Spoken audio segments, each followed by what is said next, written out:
Hi friends, இன்றைக்கி சூப்பரான ஹெல்தியான ஹோம்மேட் ஈவினிங் ஸ்நாக்ஸ்லாம் ஸ்ட்ரீட் ஃபுட்டான மசாலா சுண்டல் ரெசிபி தான் செய்ய போகிறோங்க. ரொம்ப சிம்பிளாக ரொம்ப ஈஸியாக செஞ்சிடலாம்.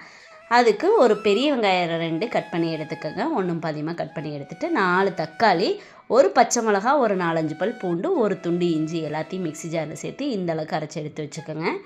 அதுக்கப்புறம் ஒரு பாத்திரத்தை அடுப்பில் வச்சு ஸ்டவ் ஆன் பண்ணிவிட்டு கொஞ்சமாக எண்ணெய் சேர்த்துக்கோங்க. ஒரு அரை ஸ்பூன் மட்டும் சோம்பு மட்டும் தாளிச்சுக்கோங்க. தாளிச்சிட்டு ஒரு 5-6 பெரிய வெங்காயத்தை கட் பண்ணதை உள்ளே சேர்த்துட்டு கொஞ்சமாக கருவேப்பிலை சேர்த்து பொரிஞ்சதுக்கப்புறம் நம்ம அரைச்சி வச்சுருக்க விழுதை உள்ளே சேர்த்துடலாங்க. அவ்வளோதாங்க. ரொம்ப சிம்பிளாக இருக்கும், ரொம்ப ஈஸியாகவும் செஞ்சிடலாம், ரொம்ப டேஸ்ட்டாகவும் இருக்கும். கடையில் கிடைக்கிறத விடவே நம்ம செய்கிறது ரொம்பவே டேஸ்ட்டாக இருக்குங்க. அதுக்கு 1 ஸ்பூன் கடலை மாவு, 1 ஸ்பூன் கார்ன்ஃப்ளவர் எடுத்திருக்கேன். நீங்கள் கார்ன்ஃப்ளவர் ஸ்கிப் பண்ணிவிட்டு கடலை மாவு மட்டும் கூட சேர்த்துக்கலாங்க. ரெண்டும் சேர்த்துனா இன்னும் கொஞ்சம் திக்காக இருக்குங்க. நான் இதை மிக்ஸி ஜார்லேயே சேர்த்து அதிலேயே கலந்துட்டேங்க. நீங்கள் வேணும் அப்படின்னா கப்பில் கரைச்சிட்டு உள்ளே சேர்த்துக்கோங்க. அப்போ தான் கட்டிகள் இல்லாமல் ஈஸியாக இருக்கும். காரத்துக்கு நம்ம வீட்டில் அரைச்ச குழம்புத்தூள், சாம்பார் தூள் இருக்குது இல்லைங்களா, அது கொஞ்சம் ஒரு 1.5 ஸ்பூன் சேர்த்துட்டு சிக்கன் மசாலா கடையில் வாங்கின சக்தி மசாலா சிக்கன் மசாலா தான் சேர்த்துருக்கேங்க. 1லேருந்து 1.5 ஸ்பூன், குட்டி ஸ்பூனு, அதனால் நான் காரம் பார்த்திங்கன்னா நிறைய சேர்த்துன மாதிரி நினச்சிடாதீங்க. ஒரு குட்டி ஸ்பூனில் ஒரு 1.5 ஸ்பூன் சேர்த்துருக்குறேன். அப்புறம் தேவையான அளவு உப்பு சேர்த்துக்கோங்க.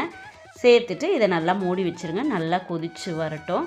இது வெளியெல்லாம் தெறிக்குங்க, அதனால் நல்லா மூடி வச்சு கொதிக்க விடுங்க. அடுப்பு எல்லாமே பார்த்திங்கன்னா தெறிக்க ஆரம்பிக்கும்.